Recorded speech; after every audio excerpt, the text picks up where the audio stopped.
season, Group C, where we've just had both opening matches finish up. Gaara defeated Board Control and moved on to the winners match. Lifecoach also defeated Amaz, unfortunately for Amaz fans, and also moved on to the winners match. So right now we're going to be seeing Gaara versus Lifecoach. Two German players duking it out, both currently living in Germany right now, so they'll be sort of duking it out in German soil. Caldi, what do you think about this match? So looking at the decks, we do see a Druid, a Handlock, and a Patron from Lifecoach against Gaara with, I guess, an aggressive mage, a hunter, and a warlock. I think the biggest thing to watch out for is the hunter from Gaara. Facing a Druid and a Handlock, this is going to be about the easiest time the hunter's going to have. If he doesn't queue into the Patron, he's going to have a very easy win there. It comes down to the Handlock, I guess, as we have the Marligos lock with Alexstrasza. In general, that should be strong against both Druid and Handlock, but we never know with that one. And I think the Mage as well should be decent against both Druid and Warlock, as both of those decks kind of struggle against that Mirror T. So I think, I guess if Lifecoach can get a win with that Handlock, he might be looking quite good. And I think the same for Gaara with the Warlock. If Gaara can get a win with the Warlock, he's going to be looking quite good. Yeah, once again, it seems like it's the same as with the last match. Lifecoach is going to be the controlling player. All his decks lean more towards the control style, I feel, whereas Gaara, he's bringing Hunter, he's bringing Tempo Mage. And the real big question mark on both of these lineups is, how is Gaara's Deathlord Hunter going to deal with, for example, Lifecoach's Handlock? Generally, that's thought to be a favorable matchup, just like regular mid-range Hunter against Handlock. But when you add Deathlords to the equation, how does that change? And you have to think about that within the context of, not only does he have two Deathlords, but he also has two Hunter's marks. So I feel like Deathlords, they might not help the matchup, but because you have two Hunter's marks, and also I believe there are two Owls in that deck, it could be switched once again. It could be favorable towards the mid-range Hunter once again.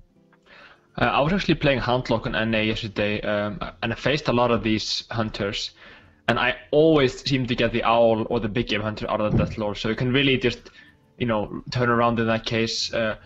Should be interesting. I think the hunter's marks will more than outweigh, I guess, the loss of the Deathlord, so I think the hunter should be heavily favored against both the Druid and the Warlock. Depends on the draw, obviously, but I think I have to give Gaara a slight edge in this matchup. So let's talk more about this Hunter deck. You believe it's more favored against Handlock than typical mid-range Hunter decks. Also, the general consensus seems to be that it's more favored against aggro decks. So my question that I pose to you, Caldi, is what's it worse against? Or is this just like a better mid-range Hunter? I think overall it's about similar as the mid-hunter. That's kind of the standard mid-hunter against Handlock. But yeah, I mean, it seems stronger. I think maybe against some sort of Sue variant, would be stronger to have, I guess, possibly having a Snake Trap instead of the Feasting Trap may hurt him against Druid, possibly. So a scenario where you can just kind of ignore it and Gaara doesn't draw a taunt, or if he draws a taunt, kind of get silenced. So I could think maybe something like maybe Aggro Paladin might be good against that. Yeah, fair enough. Like, it feels like any deck that has like equalities or opposing Hunter's marks or maybe executes might be good against it as well. And of course, maybe like priests if they run Shadow Word Pain. I know I always hate to get my Deathlord Shadow Word Pain, but priests probably isn't something you see in the metagame. So maybe it's just like a really good metagame call to put in Deathlords and Hunter's Marks into your mid-range Hunter decks. And we certainly see Deathstar, a North American player, he's been doing pretty well with it, getting #1 on NA with the list. And also recently he qualified for China versus US, which will be held I believe in a few months, but he'll be traveling to China to represent the United States. So certainly a great accomplishment, building a great deck and making it to qualifying for a big tournament, all within like the same 2 weeks. Quite impressive, honestly. I have to say, for me, the biggest difference between the NA ladder and the EU ladder is the NA ladder seems to be more Hunter-based, and so I'm not surprised that something like Deathlord in Hunter comes out of the NA ladder. Yep. Once again, we have Lifecoach. I believe he is the Warlock player here, so he'll be going with Ancient Watcher. He has an Ancient Watcher, an R&B Gal, and Dr. Boom in his hand. Now, this is always very interesting to me because I've heard on stream before that at the VA Game House Cup #3, Tice actually mentioned on stream that Lifecoach says you should never silence your Ancient Watchers in any circumstance whatsoever. So what that says to me is he probably doesn't want to keep this combo of Ancient Watcher plus Iron Beak Owl, and indeed he just throws it all away. He looks for better cards, and that makes sense because his opponent is also a Warlock. We didn't actually get to see the class of the opponent, but it might make more sense to keep the Iron Beak Owl plus the Watcher if he's facing Tempo Mage for those Mirror Entity procs as well. If he's facing Hunter, just to be more anti-aggro, but certainly against another Warlock, especially a Malygos Warlock, keeping the that combo definitely doesn't make sense.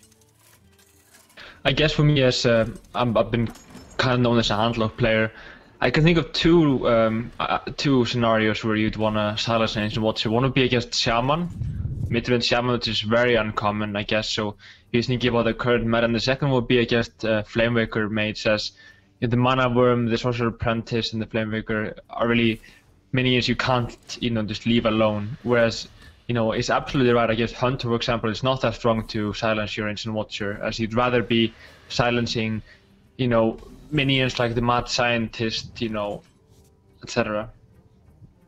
Well, now we noticed that Gaara, he actually has a very similar facial expression, and just like his overall composure is so similar to Lifecoach's, and I'm pretty sure they can see each other right now via their cam. So I'm wondering if he's trying to mirror Lifecoach, whether consciously or unconsciously. I know it's something that I typically have a habit of doing. Mm-hmm.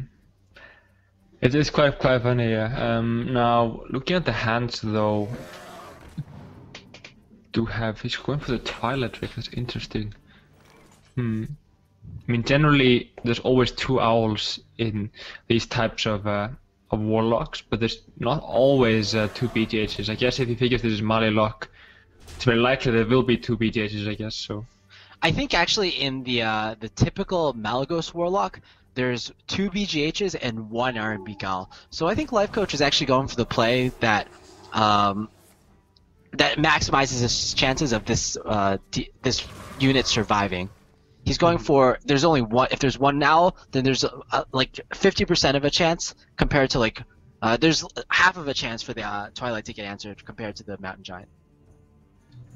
Now, I was actually talking to Mr. Yakut, who is one of the, I guess, innovators of this deck recently, about the exact topic, the second owl in Malilock. I was thinking it might not be too good for the early game, but he convinced me, and his point was that versus a Zombie Chow is going to be unplayable in the mid game and the late game, and if you face something like a Nav Juggler, a Mad Scientist, etc., Haunt the Creeper can come out the same with the owl and the Zombie Chow. So whereas the owl is so much stronger in the late game now. So I'm currently running 2 owls after that conversation. By the way, a player you should definitely check out, Mr. Yakut, who streams on Twitch. Now, in this scenario, I mean, a good start for Lifecoach, honestly. Like, the scenario where the handlock wins is where he gets an overwhelming amount of strong minions that the Malygos lock can't really clear, as the handlock has a lot of ways to get back into the game, whereas a lot of those cards are just cut for the I guess the aggressive cards in Malilock. Yep. Mainly the Molten Giant, I guess, in the double Shadow Flame or the second Hellfire, depending on which way you lean on that. Which way do you lean on that, by the way? Second Hellfire or second Shadow Flame? I typically like the second Hellfire better. It just it seems like I'm like one of those players that goes for the more consistent type of deck, and even though Shadow Flame can be a lot better in the control game, it just feels less consistent. Like you can just play it standalone on 4, for example, whereas Shadow Flame you typically need like some kind of Ancient Watcher. We really have to comment on this Molten Giant though. I don't know if you noticed, but there's actually a Molten Giant in Gaara's deck, so certainly I think this is one of those decks where Gaara is gonna, like, later on, if we interview him, he's gonna be like, yeah, this is Gaara lock. Could be. I mean, we saw Strife Crow mixing it up a bit, and he put in Molten Giants into Demon Lock, and that worked great. So, actually, it's a really big swing card. I mean, It's definitely something you'd expect when you're facing Mali Lock. I would never play around that if I was playing Hand Lock against Mali Lock, because you have to be really aggressive when you're playing that matchup. Yeah, exactly. And like it's really surprising to me because like even in the first game we haven't seen a Shadow Flame, but if you're running a Molten Giant, I feel like Shadow Flame seems to be an include in this deck. Yeah, it's usually one, I guess. Depends a bit. But kind of when you're thinking about Handlock versus Handlock, the key in that matchup at least is never attack phase. Because I played so many of those last night, and the scenario where you can get, in this scenario, for example, you have 17 health, you can tap and play a, if you didn't have a full hand, you could possibly like next turn tap and play a Molten Giant for 5, you know. If you're in the Handlock mirror, 2 extra Giants for 5 mana just absolutely wreck that matchup. Yeah, exactly. And in the same respect, if Lifecoach knew that his opponent was playing Molten Giants, maybe he'd be more reluctant to play this Ragnaros right now, because if Ragnaros goes for face, I can activate this Molten Giant, and then all kinds of crazy shenanigans could happen then. Yeah, it seems like Handlock is a bit more consistent in this matchup, but if the Gaara lock gets ahead once in the early game, it's almost completely over. This is sort of the threshold for Handlock to be at. You don't feel comfortable if you're below 20 health in this matchup. Oh my god, there is finally the Shadow Flame, but there's nothing really that he can Shadow Flame right now. Like you said, if Lifecoach were somehow more aggressive, if he brought his opponent down to a life total that this Molten Giant would be activated, it feels like the game could swing entirely right here. I have to agree with you on there. Now, there's technically a possibility of going for Earthen Ring, Shadow Flame, and Dark Bomb for the full clear. Well, I guess it's not a full clear, but you can clear at least one of the Giants and on all the minions.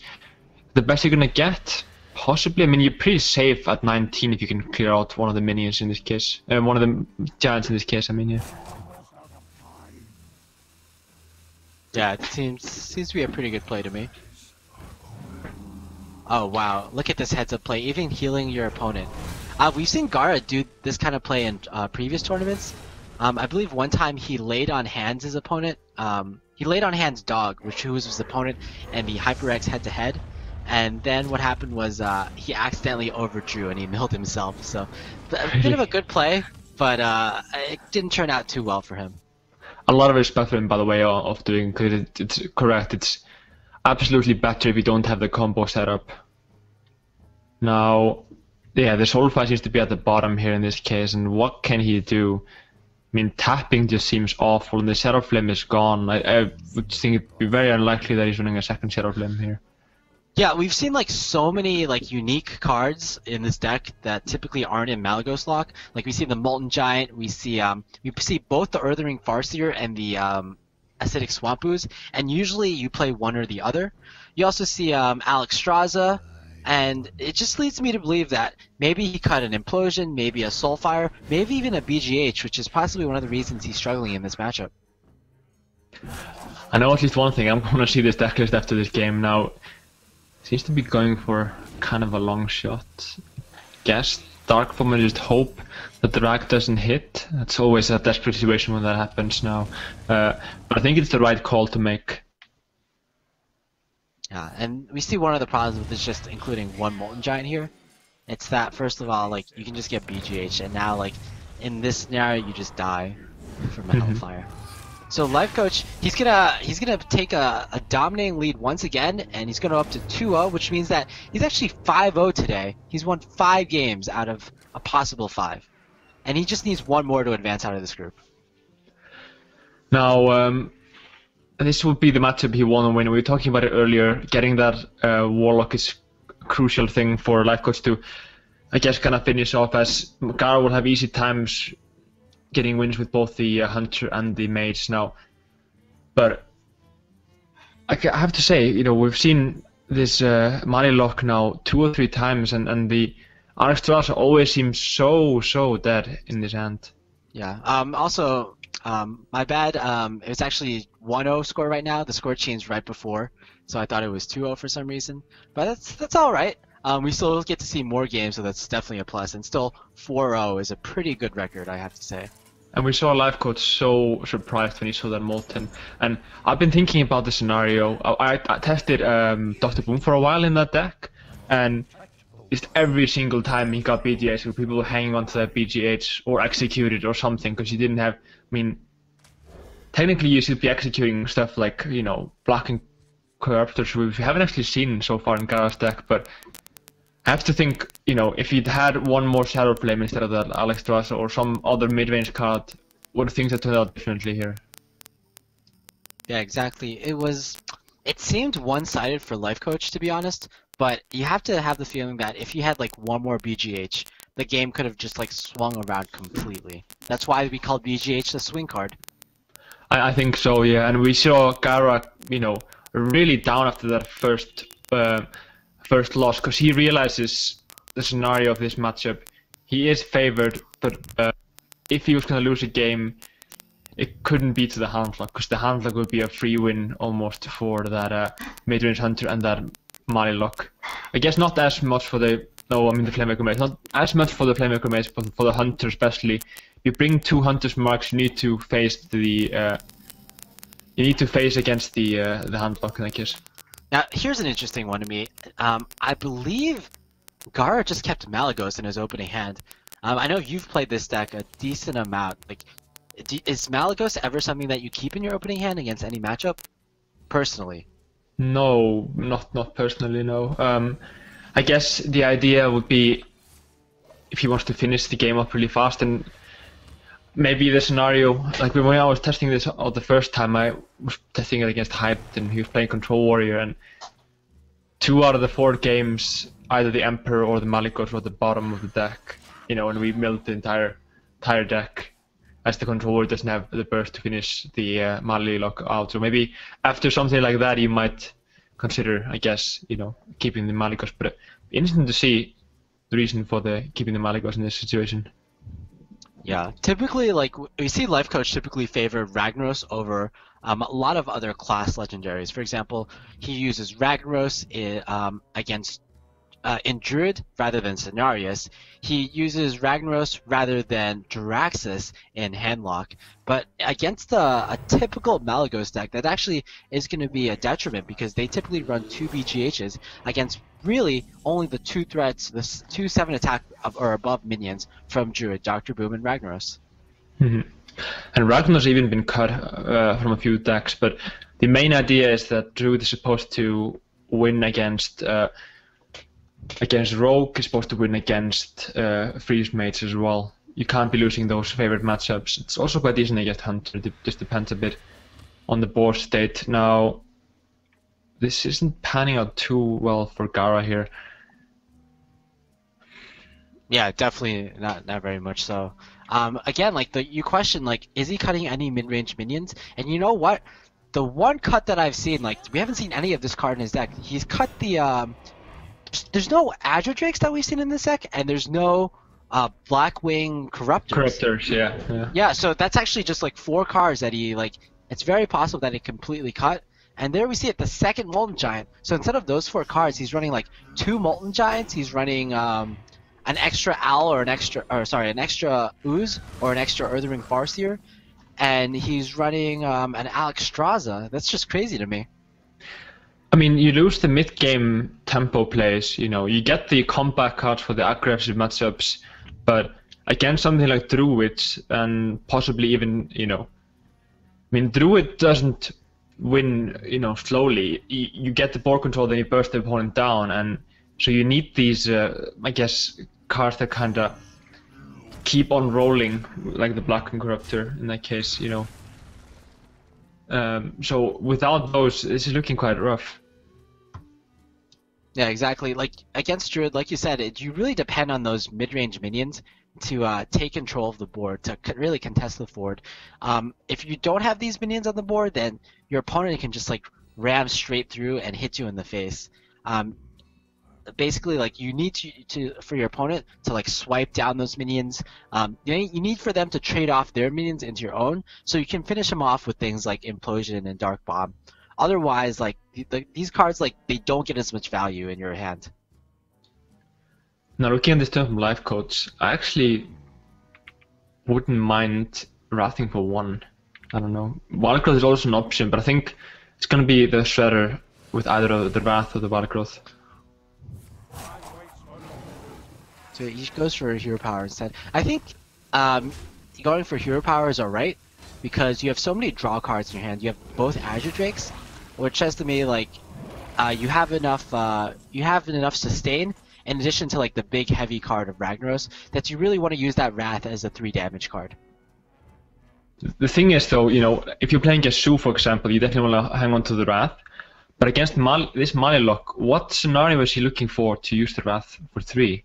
Well, you could also, on the very next turn, there's quite a possibility to Azure Drake and Wrath for either 2 or 4. So just a lot that makes more sense, yeah.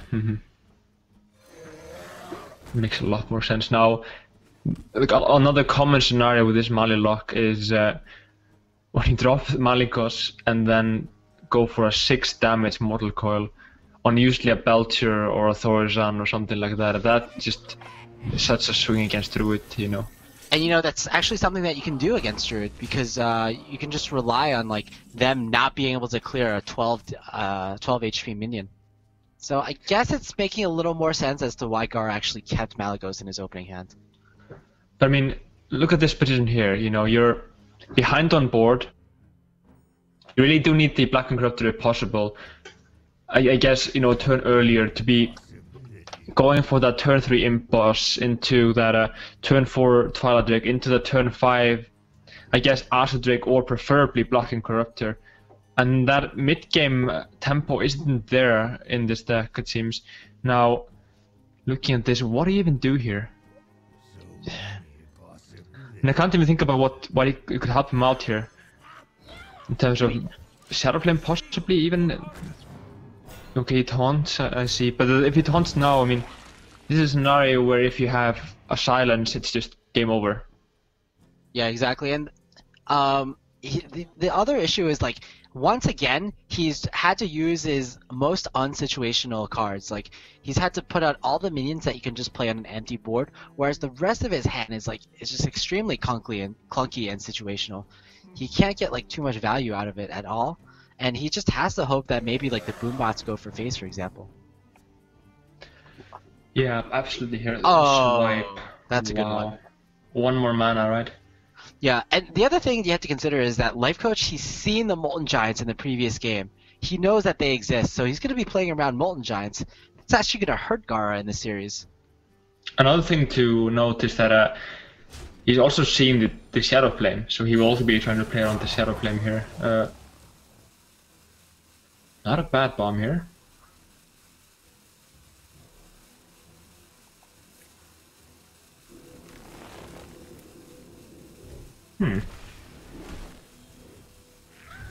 Yeah, I think that's perfectly alright. Just try to clear the board as much as possible. So nothing crazy like, for example, Power Overwhelming gets you, right?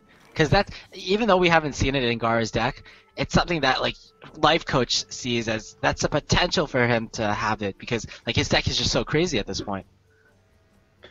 Now, can he clear this without Shadow Flame? Is there a possibility of that?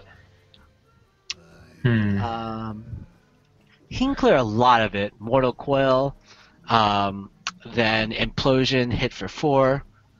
I mean, technically, yeah, it's. I think I'd start with probably Mortal Coil for draw here. The question is though, like, you might want to somehow Mortal Coil the Dr. Boom. For example, Owl and then Mortal Coil the Dr. Boom. Owl attack in with your 1/1 and the Mortal Coil. He gets a second Mortal Coil. Not too good, honestly. The thing is, if he's running 2 Moltens, he should probably need more taunts than he already has, I guess. Or because the standard Malilock has now. He's gonna have to hurry. This is not a situation I'd want to be in. It's not a situation anyone would want to be in. Against Lifecoach especially. Good point there, yeah. Yeah, one of the top players, and yeah, I guess that's just game over. Spell power, even without the spell power, hero power would have done it. Even without that, like BGH would have put him in a very favorable position, and that's just it. And like we predicted last time, I guess Lifecoach does go on with a 2-0 lead in the series, and he's actually a 5-0 in the tournament so far. I think to note, is that for Gaara, he only essentially needs to win with the Warlock in this situation. He's heavily favored with both the Shaman and the Mage, so this is not over at all, and I think Lifecoach knows that, but facing against the Patron though, you have a much better odds than, I guess, with the Druid against the Flamemaker, so this is looking better and better for Lifecoach. I guess if he was going to 3-0 a deck, it would probably be hardest to 3-0 the Patron in this scenario, and he goes for the Mylok again. And there's still a chance here because we've seen Gaara go down 2-0 in his previous series, and he still came back 3-2.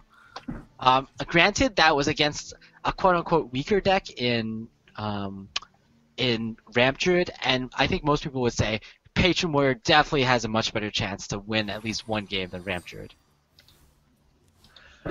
I agree there. A big thing though is that Lifecoach doesn't have the coin. That can be a big issue for the Patron. Let's say you drop the Aklar Pain and that gets you Dark Bombed. You can just easily starve out, and if you starve out, you're generally in a bad position here as the Patron. Oh yeah, exactly. But the big question is like, once again, we know that there's no really good mid-range creatures in Gaara's deck. No Blackwing Corruptors, no Azure Drakes.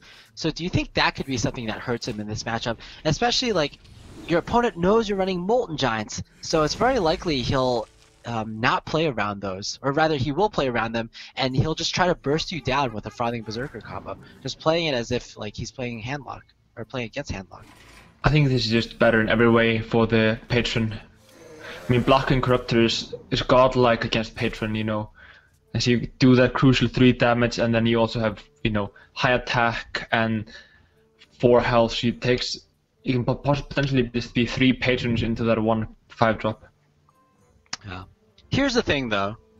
There's not really any card draw in Lifecoach's hand right now, and if he keeps drawing like quote-unquote dead for the next like 2 or 3 turns, not getting any card draw, no Battle Rages, no Acolytes, no Slams even, then like the Warlock might just be able to outvalue you. Yeah, the scenario is, in general, having a second Warsong is like having a second Guardian, if you guys remember that a while back, You definitely just want more combo cards instead of the second activator. Now, this is kind of a good hand though if there's a Frothing Berserker drawn from Lifecoach. Well, there we have it. Slam. That's going to be a draw card. It's going to take him deeper in his deck, hopefully to get those Battle Rages. Armor Smith though is the last card you probably want. Although you know what, you have to hang on to that, I think. Yeah. The reasoning being that he wants to just go for a Battle Rage immediately with that, but yeah, this is looking better and better for Gaara every turn now. Yeah, exactly. He's actually like putting on. Lifecoach is actually putting on a decent amount of pressure, but like it's just like all in the hands basically. Gaara, I think he doesn't necessarily think he's winning at the moment, but that's because he can't see both hands.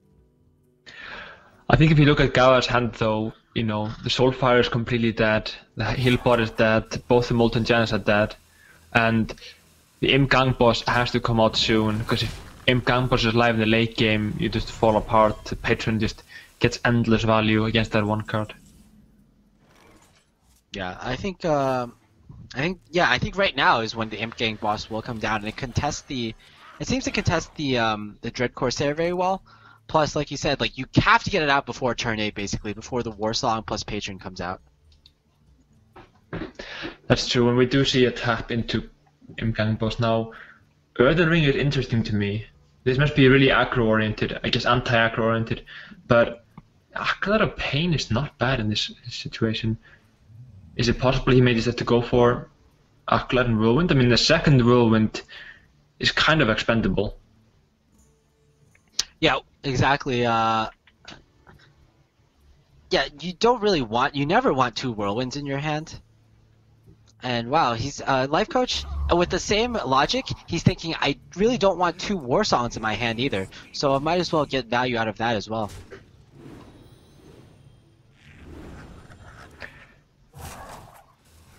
What about though, I guess, whirlwinding first and I guess getting an extra draw out of that acolyte? Well, I think then the problem is you damage your own war song commander. That's true, but I think he's dying anyway in this case. Like 2 health versus 3 health isn't really that relevant. It's not like the warlock runs like demon fire, for instance. hmm Now, now I'm thinking of actually like 1 health versus, I guess 1 health having drawn 2 cards is the idea. So you'd first draw, then you'd draw with a whirlwind. There would be a 1/1 minion that you'd attack into. If you get the second draw, then you have a 1/1 left after having gotten 2 draws out of it. But I mean, it's unlikely to matter. And this is, I mean, Lifecoach is playing for the win here, not to sustain. And having that frothing in hand, there's a lot of possibilities with 2 whirlwinds, especially if Gaara doesn't float the board.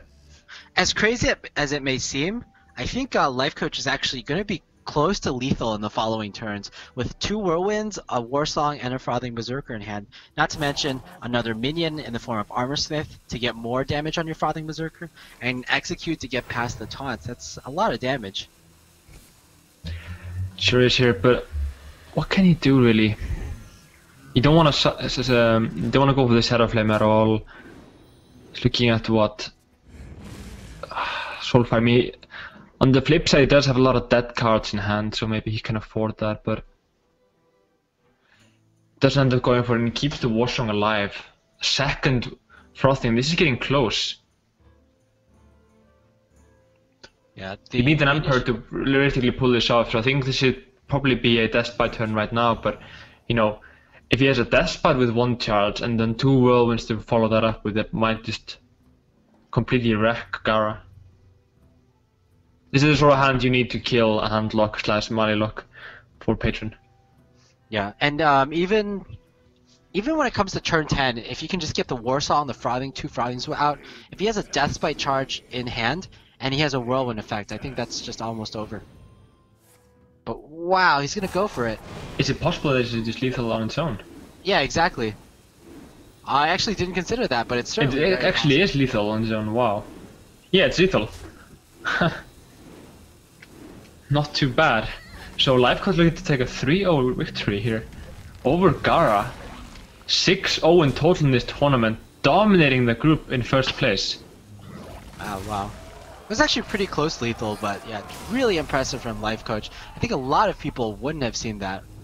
But yeah, just going 6-0 through the tournament. I know Lifecoach is probably like the player that you expect most to dominate this group, but just to go 6-0 against such a field of players like Gaara, like Amaz, who have both won tournaments on by themselves, it's just really impressive overall. I mean, he played really well and got also quite favorable matchups. Well played to him, But I guess I've had these scenarios where you're playing patrons and you're, I guess, kind of gambling on a frothing. So you think about it every turn over and over. I mean, draw the first frothing. Do I have it? So Lifecoach has probably been thinking about this a lot, and he did indeed spot that crazy lethal there. Yeah, excellent series, actually. Yeah. Yeah, Lifecoach is also one of those players that he thinks a lot of turns in advance. So it's not very surprising to me that he thought about how much damage he could have had if he drew like a certain card during Gaara's turn. He indeed did. So Lifecoach going out in first place here to the round of 8. Excellent play by him. Gaara, though, is not out, and he will play the winner of Amaz and Board Control coming up soon here. And looking at that, I mean, he did beat Board Control already, but it was really close, I have to say. But then we look at Amaz again, and Amaz is bringing a lot of aggressive decks. So which one do you think would have a better chance against Gaara?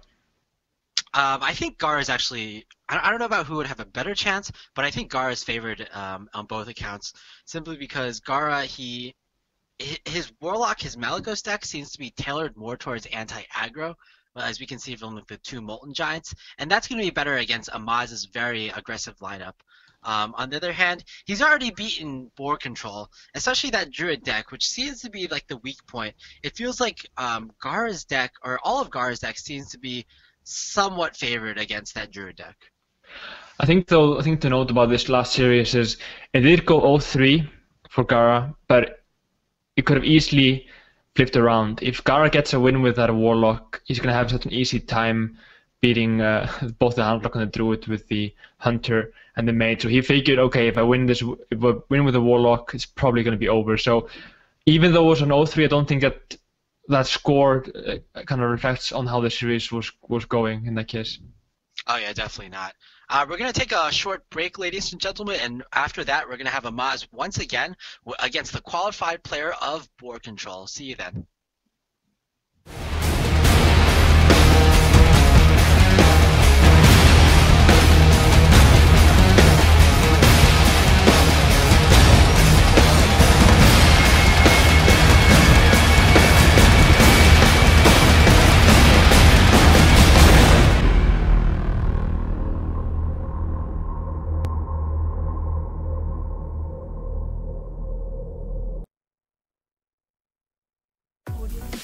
You got spare game codes or any digital goods? There is a place you can sell them in less than 1 minute.